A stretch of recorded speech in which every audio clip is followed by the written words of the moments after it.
You make us work harder. You make us work harder. So having stated that, the CERN analogy then ties in to this topic with the not prodigal son, please. I'm so, wow, like, not so much prodigal son, but there is a massive problem from, oh Lord have mercy. I did not expect this power to leave so early. I think it's like 6 p.m. Anyway, let's try and get to the point real quick. Like, this is South Africa, you guys, and I'm done just laboring for like ever and a day about this. The power might come back at 9 again. I don't know. Yo, guys, this is not a lie. But they're doing it to us anyway. Enough lamenting. The sooner I get this topic out the way, the better, so that we don't have to deal with a podcast, but it likely will end up as a podcast because I'm trying to expand on issues here that are important to expand on. How it is that it ties into the topic that is at hand, I'm about to address now. What is this particular topic? I know I can be long-winding, but it is imperative that I unpack this in these sequences that you might gauge what God is doing and how he's calling the occult. Many of the people are participating in it at home, and how he is going to judge those that don't repent,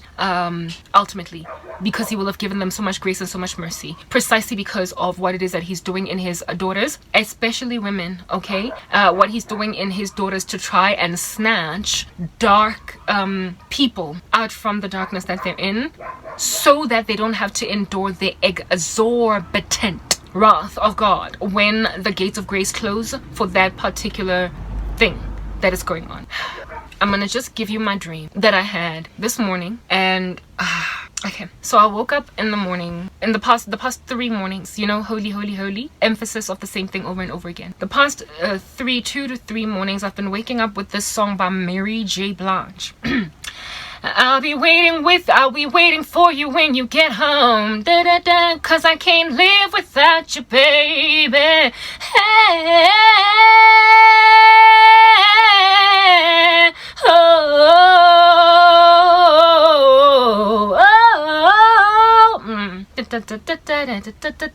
But the lyrics that I heard was, I'll be waiting for you when you get home, 'cause I can't live without you, baby. And I just kept hearing that song over and over and over and over again yesterday when I woke up, and today too.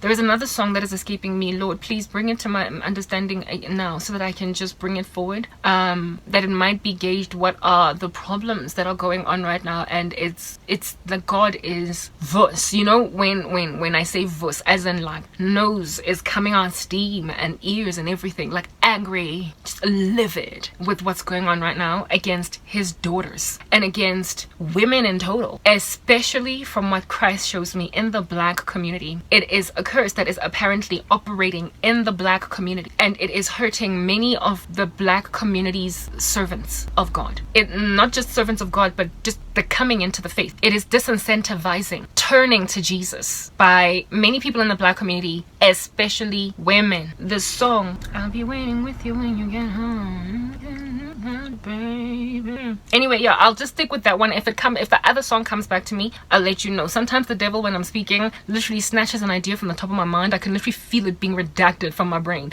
but the Lord redeposits it again, right? Later on. Listen, now that you've gauged that song that's been communicated to my understanding, gauge these dreams. They can be, you know, guys, it's exceptionally taboo. I am gonna try to be as euphemistic as I possibly can, in the interest of maintaining the sanctity of my Christian ministry, the purity of it.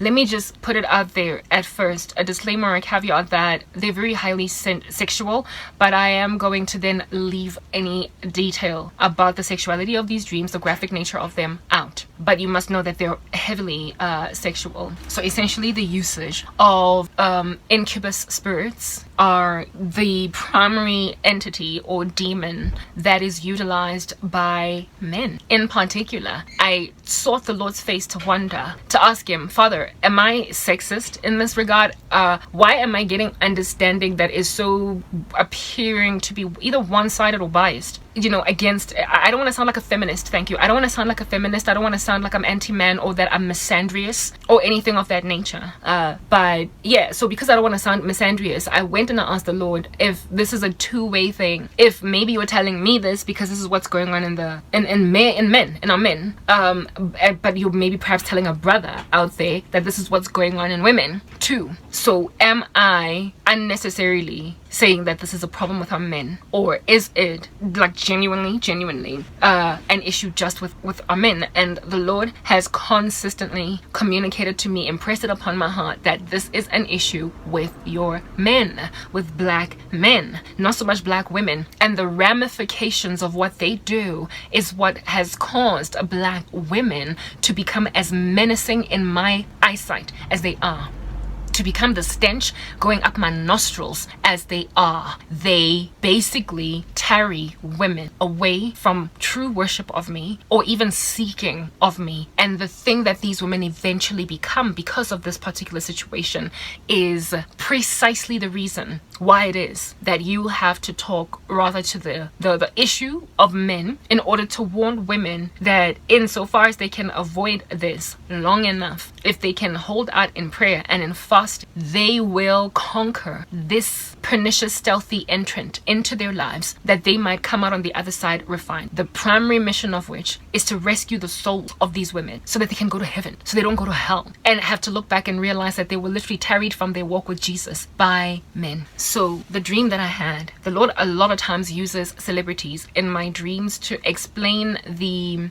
depth of wickedness in the men. So celebrities are these people on the earth that tend to show us some pretty horrific graphic details of their random lasciviousness and their licentiousness on TV. Their music videos, music celebrities in particular are used quite a lot. Their music videos are so licentious, they're so sensual, they're so heavily provocative and heavily disarming and unhinging to the general female dignity thing, that God uses them to explain the height of sin that is similar to that of that celebrity in our men. So when I speak of these celebrities, it is not that the Lord is saying that that celebrity is the bane of our existence as women, but rather that our men are literally a lot of them, quite a massive chunk of them, enough for this to be a big problem, like that celebrity.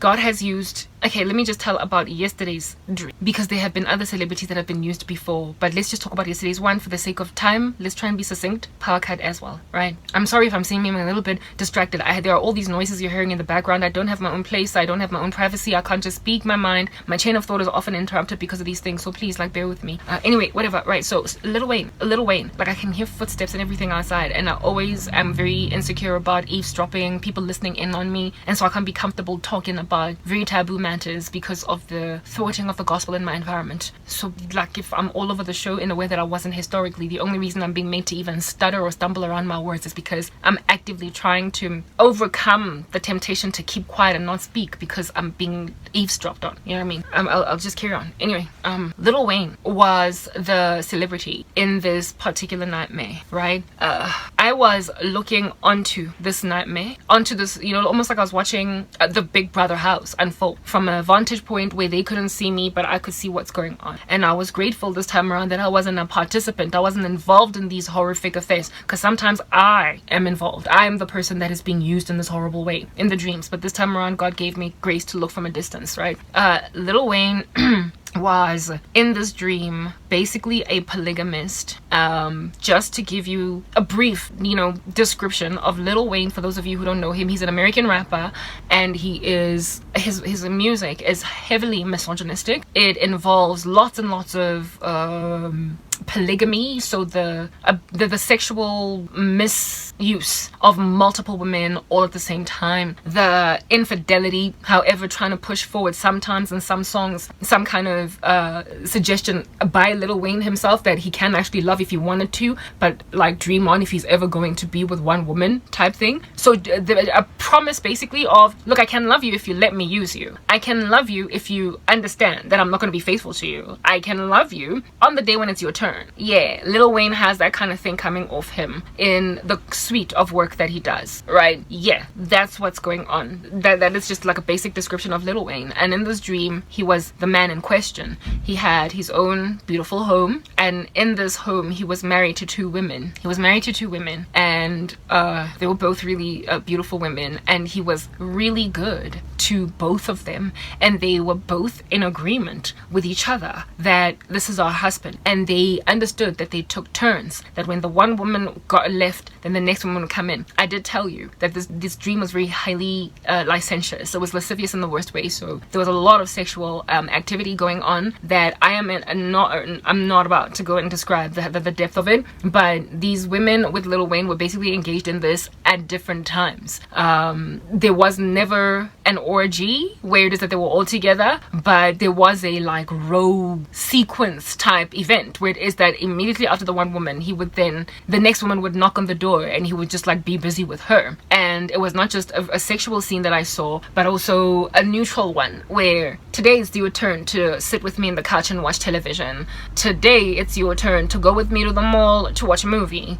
Today's you know what I mean? Yeah, that kind of life where a man literally comfortably has got more than one wife, and both of these women know this is what's going on. They're content to share the roster of this man, and like it is what it is. That was basically the dream. And then one of the women did something that was kind of unapproved by Lil Wayne. She appeared to raise a feisty edge about herself, like she started to complain or lament about something. Now as for what this thing that she complained about was, I didn't really have the details, but precisely because they were not important. All I knew is that she raised her voice. She complained, and when she complained, she got excommunicated from the marriage, like kicked out by both Lil Wayne and the other wife. The other wife no longer respected her as a sister wife. She basically looked at her like she stank, and Lil Wayne also looked at her like she stank. And it's almost as if though this woman, by simply doing what she did, broke the commandments of that marriage, or the laws or the rules of that marriage. And so now none of them had to respect this other woman anymore. And Lil Wayne was then filing for a divorce against this woman. It was not communicated in my dream as to whether or not he was going to marry another one, but he was filing for divorce, and this woman ended up getting persecuted by both Lil Wayne and the other wife that did not, you know, walk in these misdemeanors. Then the dream ended. I have been like, oh Lord, these dreams, like what am I supposed to do with them? Yeah, Lord, these dreams, what am I supposed to do with them?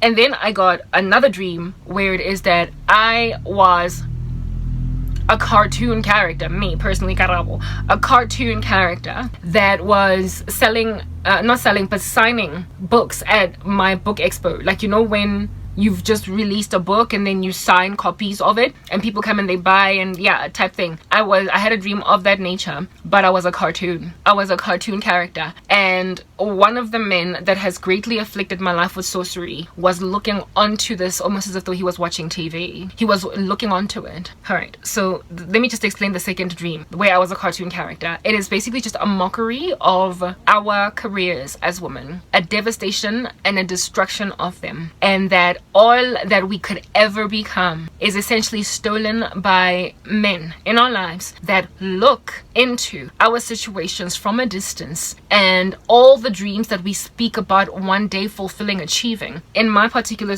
case, I do. And I hope one day to indeed write a book, you know, a full entire book. But I do have a WordPress account where you can go and see what my writing looks like. It's actually quite good, right? Yeah, that's one of my dreams. I missed a myriad of them. And I had one of the men that have been really busy with me with witchcraft these past days, looking into that from a television screen, from a distance, basically listening or looking at me fulfill my dreams like it was a joke, like it was the outworking of a cartoon, like it was something that will never happen. It's fiction. It is so impossible to happen, just as impossible as cartoons are real. We know that they're not real, but they look so animated. They look like they're human. But I dare you to go and meet Betty Boop out here in these streets. You're not going to prosper because it's not a real person. So they convert our dreams using witchcraft into some animated caricature of ourselves that will never really truly come to pass. But these men have got some kind of sight into the fact that no matter how much we dream, we're not getting anywhere. That ties in to the other dream with the Lil Wayne situation. description. Lil Wayne is a description of a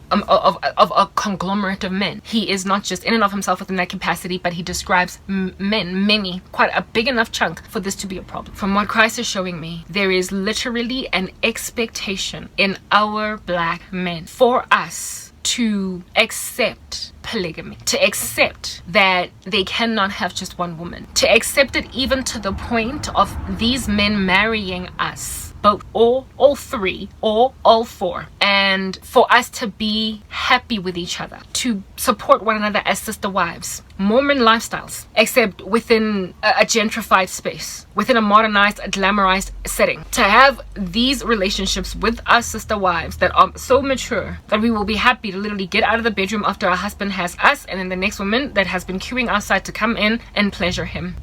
And that if we can just accept this, so women, black women in particular, have been complaining that our men are not there. We've also been complaining that they're very unloving. And the response to that lament by these men, from what Christ is showing me on a very collective scale, is we don't mind loving you, we don't mind cherishing you, we don't mind treating you like queens, but you must understand that you're not going to be the only one.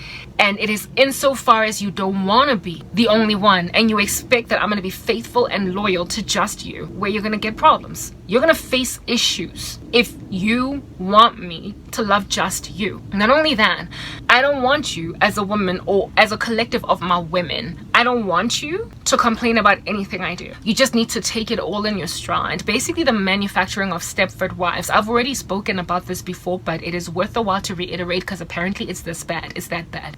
You must never complain about anything at all that I do. And on top of that, I must be the primary provider. That's another thing about Lil Wayne. In his music videos, he's always this guy that's, you know, throwing money at these women. And these women are made somewhat low-key crazy to desire nothing but that. By money. They are made to lose their cool and their dignity just because money is being thrown at them. And in this dream, Lil Wayne was exactly like that. It's like he was a provider. He was in this house. It was his house. He was paying for all of the ways of these women. None of them had their own thing going. None of them had their own careers, right? They were entirely solely dependent on this one man.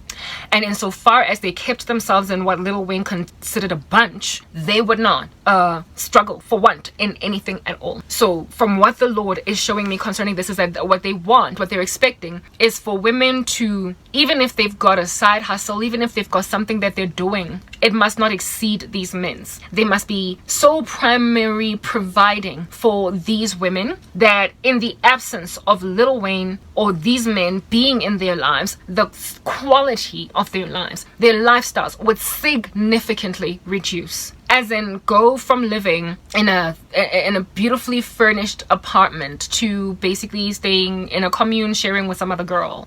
They want it such that these women are so financially dependent on them that absent of their provision, their lives are significantly reduced in quality. So they're not necessarily gunning for zero income in these women, just such low income that they cannot have the lifestyles that they desire as they would get provided for by these men on their own. Now, the war that was entered into ultimately by Lil Wayne and the other woman against this other woman was precisely because she stopped being happy to just go with the grain and the flow, and the punishment for her doing that was being ousted, excommunicated, extracted out of this environment. And that's another part of the dream that I forgot to highlight. Cost her right standing in society. It cost her reputation. It cost her not career, sorry, but just lifestyle. It cost her lifestyle. She was downgraded, and the downgrade caused the other woman and Lil Wayne to look at her like she was nothing, and she could not even find vindication. She couldn't find her feet again. She could literally never find her feet again, to a point where she didn't care that Lil Wayne and the other woman treated her like rubbish. She was literally permanently unable to abscond, survive being severed from that little like love triangle. And yeah, anyway, so much so was she maligned by that she completely disappeared from the picture, and the other woman ended up also treating her like trash because she would not get with the program. So what then is being suggested again by this dream is that these men expect us to abide by everything they want, to accept streams of income that are low and are not fitting to what it is that is our actual true talent. And so therefore basically waste our skills and our talents and what we can do. Dream on if you want to do bigger than that. If we want to stand up against this narrative, we get excommunicated, and unfortunately sisters don't even stand with us. Other women do not stand with us because they're still enjoying the juice of this providing polygamist. Now, that all seems kind of taboo and bizarre, right? If at all you were to listen to a man saying that all I want to do is provide for all my 20 women and they must all just get along and none of them must argue with me. All of them will get all the houses they want, all the cars they want, all the love they want, insofar as they just keep themselves in a bunch.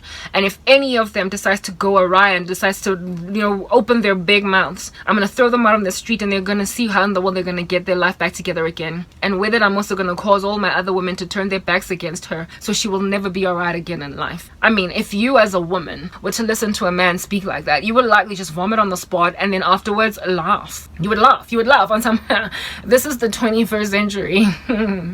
It's the 21st century. Like, women are independent. Women can go and get their own. Women can go raise their own careers from the ground. Women can survive without men. They can. And so if at all she gets out of a polygamous establishment for whatever reason that she would have gotten into it in the first place, she'll live, she'll be okay. If anything, she might even make the other woman envious of the independence of her own thriving life on its own. That would be the automatic response to a person that is not privy to the spiritual war behind this mindset. It is not in your face like that.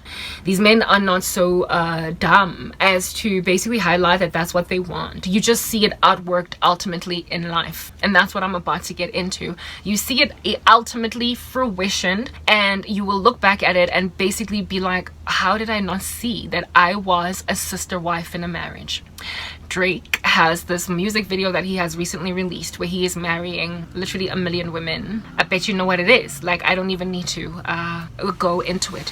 That whole music video, yeah, Drake, when I was watching it, right, all I could think about was the wedding supper of the Lamb. Christ is the one that marries literally all of the human race's worth of people that repent and give their life over to Jesus Christ. And Christ is the only groom, and he has all of these happy brides that basically are going to be his wife for eternity. The body of Christ is one bride to Jesus, but we are many people. In the same way that the Holy Trinity is made up of is one God, 3 persons. The body of Christ is one body, billions, millions of people, however many Christians there might be in the history of the human race. So in that triune God space, we know that we serve one God, even though he is made up of 3 persons. So therefore the bride of Christ is one bride, even though it's made up of every last one of us. And so therefore there is a feeling of being special. We know we have one God, and so therefore because he's one God, we know we're not dealing with 3 gods. It's the triune Godhead. Do you understand? We feel special, therefore, as Christians. Individually, each one of us feel really particularly Christ's, almost as if they were the only Christian in the world, because God knows how to do that. Why? Because he's God. He's omniscient, he's transcendent, he's everywhere and all at the same time. He is God, and so therefore he's able to have one bride out of many people. Human beings, however, are unipresent.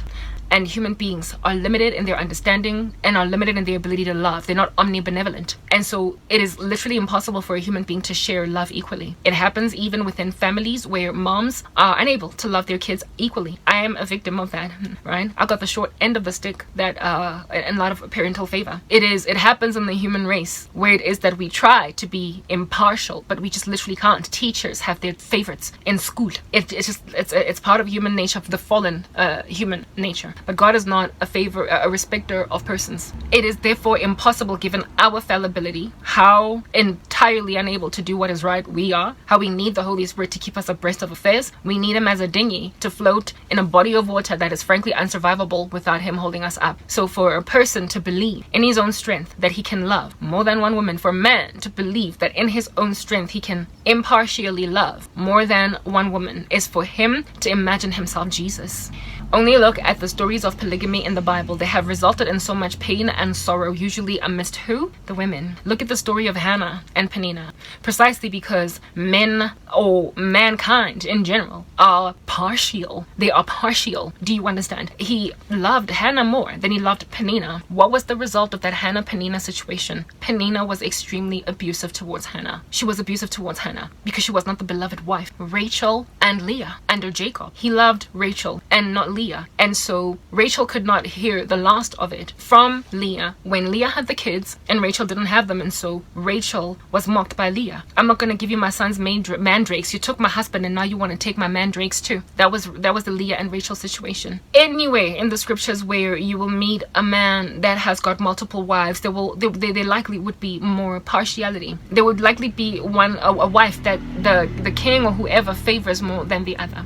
Solomon, with all of his many wives, I bet he had his favorite. Similarly too with David, it's not necessarily mentioned as to who among his wives was his favorite, but he probably had them. So really and truly, if as a godly woman you desire love from God, what you need to ask him for is a man that does not have a polygamist or a heart, a generational curse, if you want to call it that, where he will desire polygamy, where he will desire to be polygamistic. And the Lord has seen the prayers of many women on the ground who have gone to him and said, Father, there is a problem with polygamy in my country, in my continent. I'm an African, or I am in Asia. I'm an Indian woman, and I want to be one wife and the only one that my man loves. I know my culture is different. There is a generational problem. I miss my ancestors, but I want to be the rare one. I want to be the different one. I want to be the person that basically breaks a mold, because I want to know what it's like to really be loved. It is not a bad prayer to pray that, to ask the Lord to bless you with a monogamous man. As you can see, the light is getting dim, so somewhere along the way I am very highly likely going to just be in the dark, and we're going to move to podcast mode. We just like deal, right?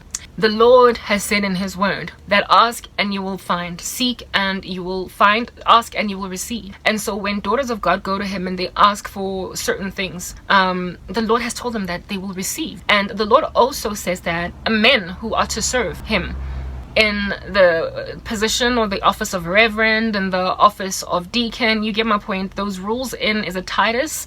They have to be the husband of but one wife. So the Lord so loves a monogamous marriage that he said that any man that's going to be a shepherd of his sheep must be the husband of one wife. So if you want to be a polygamist, it's not against the scriptures. Many men have done it. David was a polygamist, so too was Solomon. But understand that if you want to have an important office in the kingdom of heaven, you must love one wife. So he has made it possible for us who don't want that polygamistic narrative, even though we have a history where it is that our forefathers, our grandmothers, basically our ancestors, those who came before us, even if we have a history of that being our end, like it is what it is, just deal, we don't have to have that. So when we come to Christ as daughters, we then also increase the likelihood that we will end up married to bishops and reverends and deacons, men that are so fervent for Jesus that they indeed are those that are required, given the office that they want to now walk in and fulfill, to be husbands of but one wife. This is the prerequisite.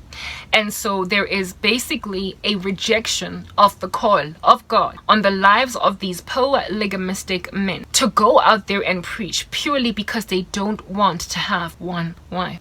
And they're the men that all of these women all over the show are dedicating literally too much of their energy and time into. It would be laughable, truly, for a man to think this way in the 21st century where women can work. But the Lord showed me that there is also a spiritual side of things where it is that because these men are so stuck in their ways, they're so old-fashioned, and they want to get their bread buttered on both sides, they are trying to effect this spiritually. The entertainment industry, especially Hollywood, it's so prophetic, like in a very nefarious capacity. It's like a wicked type prophet, right? Some of the prophecies of which do come to pass. Hollywood is prophetic in a most nefarious way because it always describes what in the world under heaven is going to eventually happen. Only check out their movies, only check out their music videos. That's Hollywood for you. Like very, very bad. Drake's song was a mockery of the wedding supper of the Lamb. And because it's a mockery, it's upside down. It is therefore an intention on the earth to break the heart of women, to break the hearts of women who desire this particular thing, to crush us. Ultimate goal of Satan, of which is the opposite of God's ultimate goal, to send as many people to hell as he possibly can, to send women in their hordes into the abyss. Now, I do not have to tell you twice what happens in a society filled with wicked women. It is written in God's word that like a constant dripping on rainy days, so too is it to share a house with a contentious woman. That an immoral woman is like rottenness in the bones of a man. That it would be better for him to live on a desert than to share a house with her.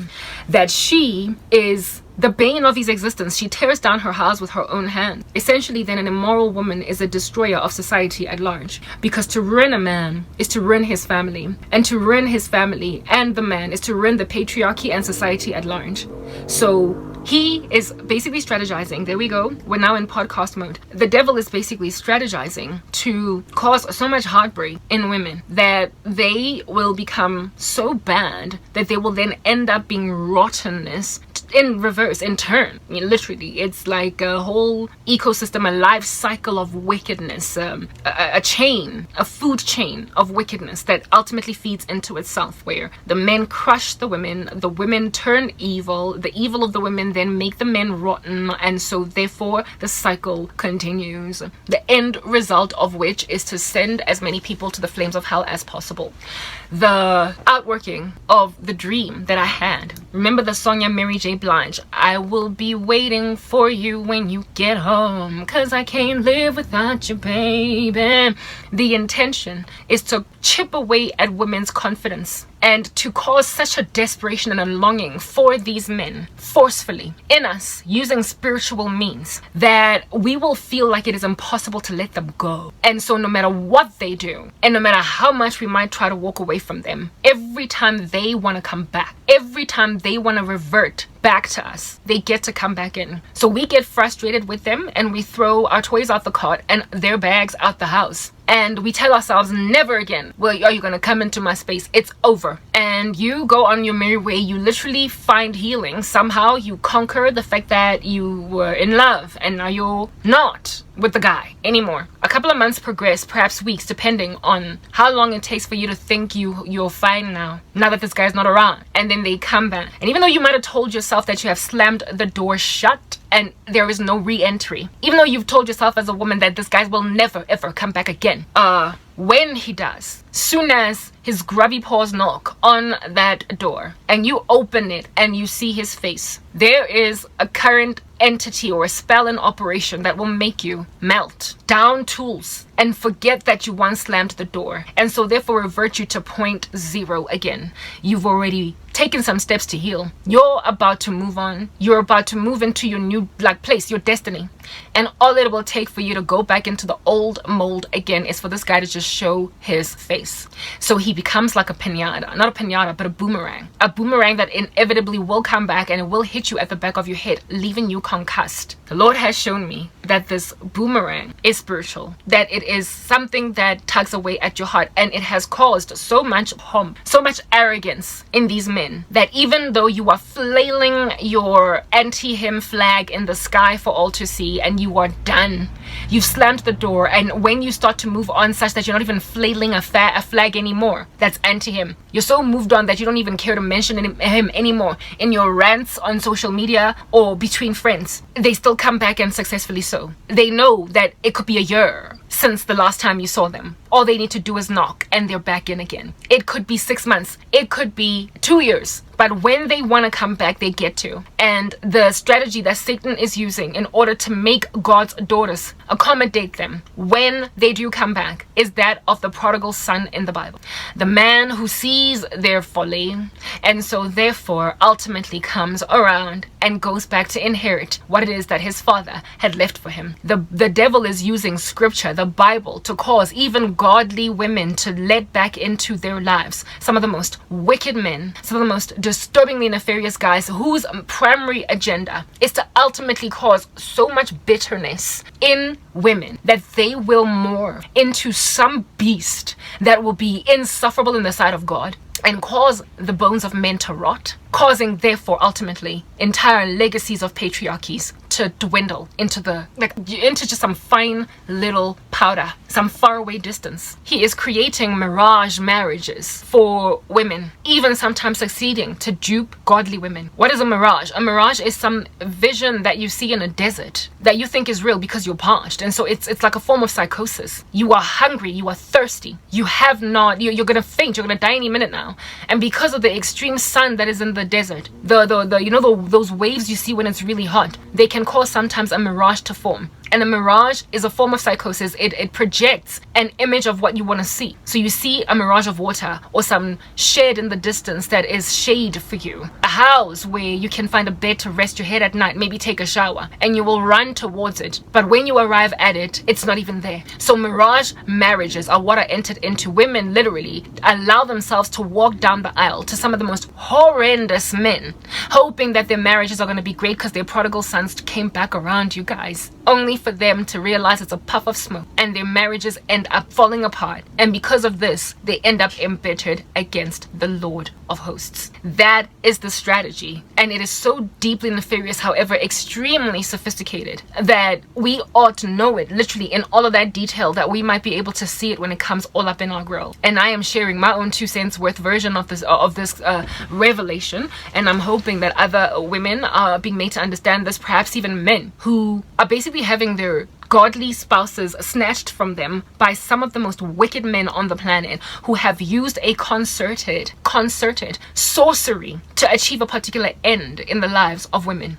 The same way that where 2 or 3 are gathered, there Christ is with us. In the kingdom of darkness, the more people come together in one accord concerning one particular end goal, the more power and oomph it has. There is a charge in it is first being experimented upon in black men, that much I'm certain of, to cause our marriages to just literally to fall apart due to unequal yoking and irreconcilable differences. Like, just eventually, you know, witchcraft has an expiry date, guys. If at all you are somewhat taken aback by a spell that is operating in your space. I recently just come out of a love curse that somebody put on me, and when I broke out of it, my feelings that I thought I had for this guy was strangely gone. It was ominous for me. During the season when it is an operation, you think it's the real deal. So what I'm trying to highlight by saying that is that if you marry a man that won you over with that strategy, then you must understand that whatever might have been the docile woman he created out of you that doesn't stand even on your biblical Christianity, she will come back. She will be resuscitated. She will be re-energized. That docile woman that entered into a marriage will die. It'll fizzle off. The witchcraft will fizzle off. It'll fade. And you're going to find yourself with a guy that you find wholeheartedly unacceptable. If you've seen the movie Stepford Wives, imagine waking up inside the house of a guy that's opening a newspaper, folding his legs, watching TV while you clean, while you cook, wearing an apron, and you just get like satisfy every last one of his needs, and he does not even have to respect you. He just says bend over, and you bend over. Like, whatever he wants you to do, you just do it. Imagine snapping out of that, having come from being like a CEO or something, having come from being a protagonist against gender-based violence. Like you were one of those people at the forefront of riots and marches against violence against women, and now you're in, like, literally chilling inside the house of a man that was the very bane of your existence thanks to your activistic endeavors, and you're in his house now. You would cringe. You would not understand for the life of you what you are doing in that house. You would not know. Do you understand what I'm saying? So therefore, because witchcraft fades, there will inevitably be some kind of discord in the relationship. There will be war. The marriage, in the marriage, there will be something that breaks out. Bombs, hand grenades that get thrown in the room, and these people will then go to a great deal of war with each other. The war of which will likely result in divorce and cause a woman to be bitter. Now, the component of it that speaks to the second wife, it's not in our faces, guys. These things are veiled in secrecy. It is not in our faces. The polygamous nature of it. Yes, there are women that are happy to go and be a sister wife to other women in an existing current present marriage where both of them are literally exactly Leah and Rachel. They do still exist, and they're actually increasing in number, disturbingly so. Even in my own country, they are proliferating their silly agenda in the media. You see it all over the show with these men marrying more than one woman. It's like they're forcing it down the throat. There are evil secret societies that are trying to push this down us because they're exhausted with the strength of women. You're not gonna find it in that kind of outworking straight away, where it's 2 women, 1 man, or 3 women, 1 man, etc. How it looks is divorce and remarriage. Divorce and remarriage. Basically, what the Lord is showing me is that women with absolutely no baggage, no kids, no former husband, no anything, they're literally just single. That's it. They are being made to marry men. Do you understand? After waiting for literally what they imagine to be too long. They are made to marry men that are already divorced from other women. Men that have got 2, 3, 4, 5, 10 kids with other women. Men who basically have spent their lives, lived them, like gone through it, have been through one big fat chunky wedding already, and so they're exhausted by the time you meet them. But they are not divorced or separated and about to get a divorce or something of that nature, and they then come and marry women that have never been touched before. That is the strategy, and it is the reason why you will find, especially in the Black community,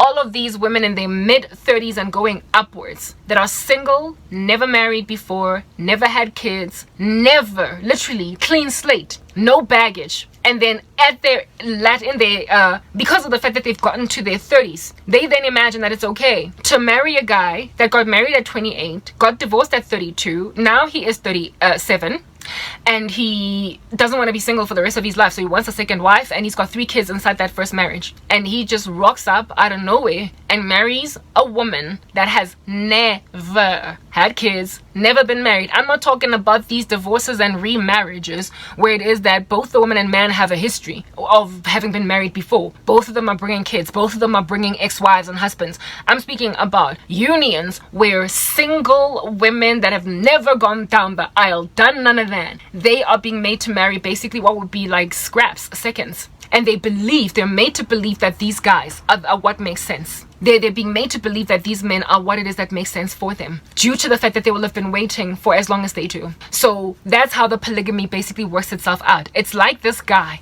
you know how in Drake's song, all of his wives that he's marrying, they queue behind one another, and then one after the other they do vows with Drake, one after the other they do vows with Drake. So he marries them in sequence. So these men have got one wife first, have children with her, whatever, get out the way. Next wife, have children with her, get out the way.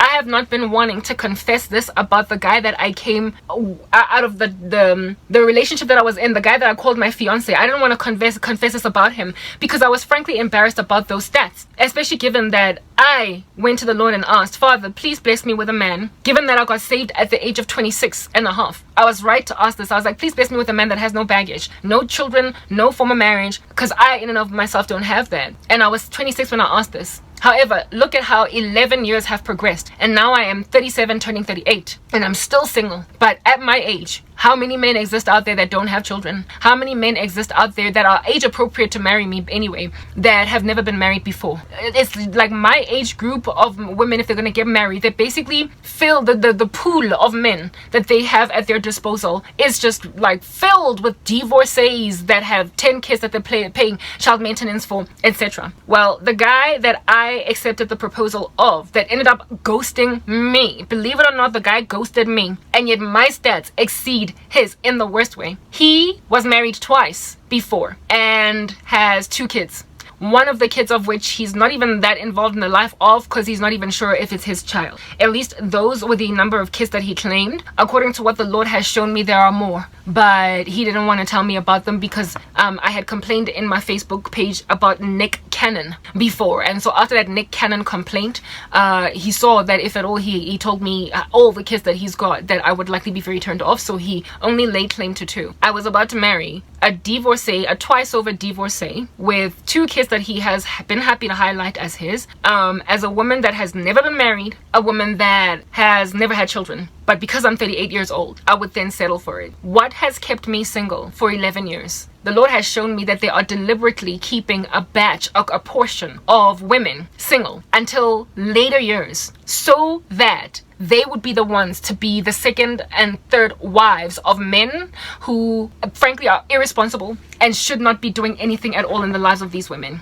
By a dope and just like Drake in that music video, one after the other, he got married to these women in this music video. These men are marrying brand spanking new, fresh out of the box women. This guy that I was with briefly, that was my fiance, right? His first wife was when he was very much younger, I think like 19 or 20 or something, and she was his first baby mama. The second wife, in and of her, she had never been married also, and she never had any children, but he had been divorced from the previous wife where they had a kid, and I was about to become his third wife, and I would have had the same statistics as the second wife when I entered into marriage with him. I would have also never been married, never had children. So this guy would have gotten like it's like an irresponsible child being bought, not even bought, never mind bought, like literally walking into a toy store and they just keep on ripping open boxes of toys after one after the other because they get tired of the old one. Like brand spanking new toys that some irresponsible child is locked in a store store and just rips open. And when the store owner comes in the morning, all of his toys that are on display have been destroyed by some child that felt entitled to the newest, most freshest toys in the store. And what happens then when we get divorced as women? We get reduced to the status of seconds and scraps. Also, note that in the Bible, it is written that God is against divorce only in the case of marital unfaithfulness. Will he allow it? But that a man is the one that must give the woman a letter of divorcement if she's been unfaithful. And it suggests also inherently in the scripture that this man can go and marry a second and a third and a fourth wife if he wants, insofar as the previous wife was unfaithful. But it says that if a woman goes and remarries again after she gets a letter of divorcement from a man, that she is an adulteress. So basically, we don't have the leg room to marry twice. Whereas men have the leg room to marry 2, 3, 4 times. We have to wait for our spouses to die before we can remarry. So they are causing us to sin against God by literally being so ridiculous in marriages that we end up divorced from them. And when then we want to go and enter into second marriages, we first of all get viewed as scraps and seconds in a way that men just don't get viewed as scraps and seconds when they remarry. And secondly, we are low-key, if not high-key, sinning against God because we are becoming adulteresses. We are remarrying. He claimed that both of those women cheated on him, and that's why he's divorcing them. And yes, you guys, all of these stories, I just took them, and I was made to feel as if though I can't live, I can't survive, I need to, like, I'm lonely. Look at my life, you know, everything of mine is falling apart. So I mean, what more am I gonna do than marry a man to get out of this like ditch? I was about to allow myself, with all of the suite of talent and giftedness that I've got going for myself, and also the glory, you know, the beauty, the everything that I have that the Lord has given me, I was about to give it to a divorcee twice over that the Lord also showed me, but he of course did not confess this, in and of himself was unfaithful in both those marriages. So if his women cheated on him, it's likely because he was cheating on them too. He was unfaithful to them, and then they got divorced. And as a result of that, of those divorces, he's now whatever man it is that he is today. So, and those women are whatever it is that they also are today, whatever might be the case of them, wherever they're sitting. It is a strategy. So black women, how many of you, show of hands really, are 35 and up, single, never been married, never had children? If at all you even have a kid, maybe like it's one kid from when you were 22 and stupid before you knew Jesus, or before you knew yourself better, but you've never been married ever since then. You're basically also kind of like fresh out of the box. How many of you are sitting around single, having never been married, and you are wondering why? You're so beautiful, you're so accomplished, you're so talented, you're so ABC. These delays on our marriages are spiritual. They are caused by a concerted or a conglomerate literal decision by secret societies in this world that are experimenting on the black race with this thing, where it is that a batch of us are kept single until older years, and then we get married only late in life. It happened to my aunt. I saw it happen to my aunt. They get married later on in life only after having what is this? The way that they get married is that men that frankly have been there, done that, come and take them while they're brand spanking new out of the box.